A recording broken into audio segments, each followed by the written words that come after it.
prison. No, Like- even without recording, she just accuses you. Accuses you of that. She calls the police right on the spot, whether you did anything or not. She just accuses you. And there was a case actually of a woman. I think she was even Moroccan. Actually, she went out of her apartment and she slapped herself and had a red mark on her cheek and called the police. My husband's beating me. And the only reason the man didn't end up spending 5-10 years in prison is because there was a video camera in that hallway that recorded her doing that. Otherwise, he would have been gone. Yeah, no question. Like you mentioned earlier, the problem is with women. Like, there's a lot of men who want to get married, and the women candidates are few and far between, especially women who want to have a traditional marriage, who will do things like you're mentioning, bring breakfast to bed, or will be obedient. Like, unfortunately, in America, maybe the situation is a lot worse than UK, but here you'll hardly find Muslim women who are religious. They are wearing hijab, they're going to the masjid, and they know they've memorized Quran and whatever, but they do not want to be obedient traditional Muslim wives, or they don't even want to get married until they're established in their career, or they have a PhD and they're in their 30s or 40s. If a woman loves a man, like if she really loves him, she'll do all that stuff, man. She'll do all that stuff. Even if she's if she's an extrovert and she's this and that, wherever she is, she'll end up doing all that stuff for him. Honestly, he just needs to play his cards right. How could you love someone and you're not doing anything that he wants? You're not giving him his physical rights. You're not giving him his food and breakfast in bed. It's minor. I mean, it takes 10 minutes to make a breakfast in bed. But they've been indoctrinated to think that that's subservience and that will lower themselves, and they don't want to be oppressed. And so they have this battle where their nature is telling them to be loving and caring and cook the food and present the food. But then there's this other I would say that, wallahi, if a brother marries a woman like that, he should give her some time and then he should divorce her. Like, I would actually say that. Wow. Because at the end of the day, she's not fit to be the mother of his child. She's not fit to really be in a, like, he should give her a time period. Like, this is what I would say to the brother. So say, look, listen to me. I love you and you love me. Let's say, even if it's not true, let's just say it. Yeah, no problem. I just want this for our marriage. I want us to, start a new leaf. And in that, what I want is breakfast in bed. Okay, at this particular time, or whatever it is the guy wants, like fill in the blanks. He might not even want breakfast in bed. I'm just saying what I want, but I'm saying the brother says that. He says, look, and just these physical rights or these things here, and don't come home at this time or whatever. These friends, don't see them. This is what I want. Now, let's say she fulfills 60% of that. If the woman goes below 50%, and she goes below 50% for more than 6 months, you must take action. You can't live like that for the next 30 years. You got to ask yourself, can you live like whatever you're living with like that for the next 30 years? If she's at 60%, that's like a C grade. That's all right. But if it goes below 50% for over 6 months, give her talaq ta'dibiyya. Give her talaq. Give her one talaq. If not 3, just 1. You go somewhere now. You go to somewhere else. Your mom's house. You go to this person. You live somewhere else. And if she doesn't come back to you and say, look, I'm sorry, I'll change my ways and this and that, maybe it's not worth you being with her. Maybe you should look for another one. If she does that, then you start the process again. And, you hope to get over like 65%, 70%. But if you can't manage controlling the behavior of your spouse to get her from a 50% obedience rating to a 65 or 70%, then you're not really a qawwam. You are an equal in the relationship. And you cannot afford to be an equal in the relationship because the relationship will break apart. The problem is that you don't really have much leverage because of the legal system, because of the social system. I mean, mashallah, you have leverage because you're who you are. But the average Muslim man doesn't have this kind of leverage because the legal system doesn't allow it. The social system is telling the women that you just need to be independent, be strong, you can do better. This is what is constantly being told to women to liberate themselves from the clutches of marriage.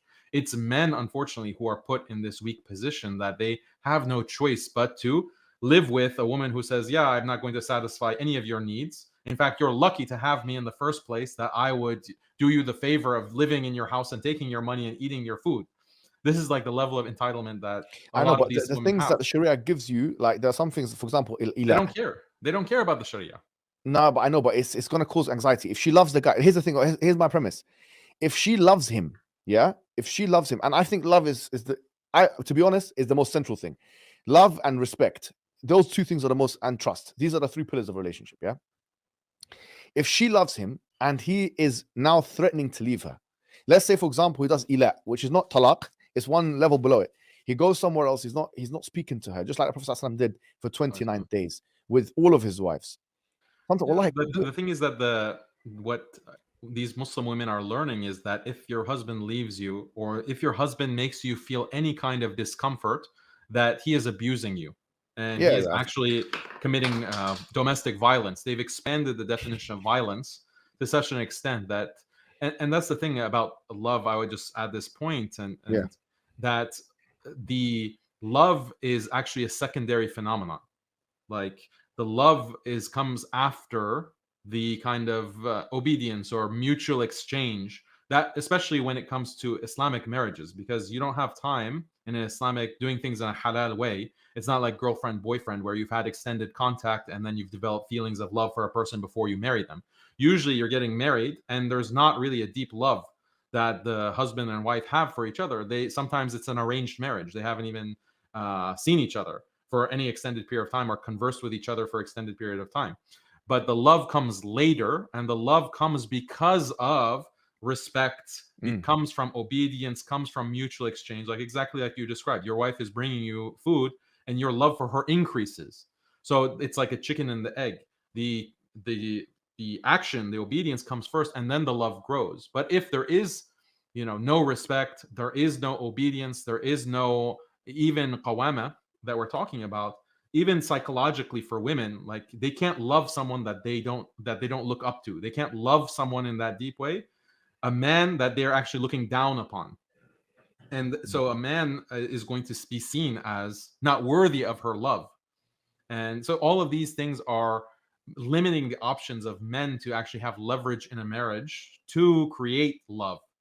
And this is exactly why feminism is destroying. Feminism is just destroying love and destroying marriages. Yeah, and to be honest with you, you're right. And the whole thing about abuse, if I'll be straightforward with this, and this might sound very bad advice for some people, but I would say if your wife starts throwing around the word abuse and she starts accusing you of certain things which get you, I think you should divorce her, bro. If she's using that as a leverage, I think that should be disqualification. It's like a red card. Now you're using the word abuse, which means you're trying to use the law. Especially if she calls someone from her family or somebody from the police or something. And let's say we're assuming this is not happening. There's no abuse happening. There's no physical confrontation. And she's using this now to leverage him. You're abusing me. And this, I'll say, listen, if you say that again, you're divorced. Don't ever say that in my face again. That's not any kind of leverage against her, because in the divorce proceedings, she's going to call you an abuser, and plus she'll call you a terrorist too, because she'll say that, oh, this guy is a Muslim. I don't know what kind of rule you're dealing with there, man, in America. I think you should come here, bro. Your ones are very bad if that's what they're doing. Yeah, these are real cases. I'm not even talking about hypotheticals. These are real cases. Doing that, then the man starts doing secret recordings and stuff. Because I know a case like this. I'll be honest. Yeah, I know a case like that. Where one brother was going through this, and she started accusing him of this and that to try and stop the kids seeing the kids. But what saved him in court was a secret recording that he put. But you'd only do that in a case where the woman is malicious, where you can stop seeing your children, that she can accuse you of some major thing falsely to get leverage of the law. But a really great thing is secret recordings. If now it's a matter of war. Now you've come into, you're saying abuse. You want to put me in a prison. You want to stop me from seeing my children. Now it's a different situation. Now it's no longer a matter of I want to be with. I really don't want to be with you now, because if you said that, it's finished. Now let's be honest. So now it's a matter of how do I make sure I get out of this scot-free without any criminality. So I would say now you have to start being. There has to be a technical gap between your thinking and her thinking. Technological gap. You need to start putting traps and this and that and doing things, That's the thing. They train these women, like, just this year alone. Well, now we're training the men. Now we're training them. I get exactly what you're saying. I would just point that the amount of leverage that we can use is the Sharia gives the man a lot of leverage. And it's because it is in the interest of a man to preserve his marriage. Because if he divorces his wife, that's a loss for him, like all else being equal. It's a loss because he has put so much resources into marrying her through mahar, through all of the nafaqah, maintenance that he has to pay over time. Maybe he has children. So this is all sunk cost if he divorces her. But the Sharia gives other kinds of leverage that he will have over his wife. And we can talk about Surah An-Nisa. We can talk about how you mentioned some of it. Yeah, but I would say that with that, I would actually advise brothers not to, like, for example, if whether it's symbolic or whatever, not to put their hand on their wife. Why? Because now this doesn't fulfill what it used to fulfill back in the days. Nowadays, if a woman videos you doing that, or she records you saying that you did that, you can go to prison. No, Like, even without recording, she just accuses you. accuses you of that. She calls the police right on the spot, whether you did anything or not. She just accuses you. And there was a case actually of a woman. I think she was even Moroccan. Actually, she went out of her apartment and she slapped herself and had a red mark on her cheek and called the police. My husband's beating me. And the only reason the man didn't end up spending 5-10 years in prison is because there was a video camera in that hallway that recorded her doing that. Otherwise, he would have been gone. No questions asked, only on the testimony of the woman. It shows you that, like, that's one thing. I mean, you don't need to. The Prophet ﷺ, he controlled all of his wives and his affairs without engaging in that. He didn't. In fact, he even said the worst of you are the ones who keep hitting your wives. That's the worst of you, because it shows that you can't control yourself, actually. And the Prophet Muhammad ﷺ also told us that women can be adhaba لِلُبِّ الرَّجُلِ الْحَازِمِ. This hadith of Sa'id al-Khudri in Sahih Muslim, which is that you can make a principled man lose his mind. It's very powerful. Just aim in the hadith. It's just that your principled mind loses mind. So you have to take a step back. Now, what you have to see, what is your artillery? If you're trying to control the situation, you have ila, you have talaq, you have hajar, min al-madja', you have maw'idha, you have polygamy, which can be done. It's not as a punishment or anything, but just it can be done. That you don't have those things in your artillery. That's why I'm you can trying give to a talaq. the legal system has made all of these options illegal. Like, they're actually illegal, or they can be used if you against decide I'm you. not going to have sex with my wife, they're going to come and arrest you, for example. No, she'll accuse you of abuse as well, and when she divorces you, she'll get all your property. She'll get custody of the kids. Then American Muslims shouldn't get married by the British law, or the American law. It doesn't matter. If you're doing, even if you just do your nikah, it's still you're still legally obligated to these things. You're still accountable to the There's no distinction. How would you prove that you've done nikah? How would you prove that you're married? Nikah, yeah. No, all she has to go to court and say, yeah, he married me in the masjid, or he married me according to Islamic law, and that'll actually count against you, because the judge will say that, he is using religion to manipulate her. We'll do nikah. I wish it were that easy, but unfortunately, I don't know. I think that I don't know if it's every state is as gloom as you're making it out. Most states actually have common law marriage, and according to common law marriage, just the fact that you have been living together, regardless of their nikah or marriage, you count as a married couple, and you can be divorced, and you can. Okay, in that case, then the brothers should put their assets and their things in other people's names. They should put that. In that case, the brothers need to be savvy with that. There's obviously a way out. I'm not a tax expert or a inheritance expert or something like that. Or trust other people. There's no doubt, but you have to have a couple of guys that in your life that you trust them, that you give them a part of your company, this and that, so you can avoid this nonsense. Because in Islam, and Muslim women need to understand, this is completely haram to take 50% of a man's earnings. You have no right to take this money. It's a theft. You are stealing you are a leech. How dare you take his money? So there's no reason for you to take his money like that. But to be fair, like, alhamdulillah, I actually married my wife by the law.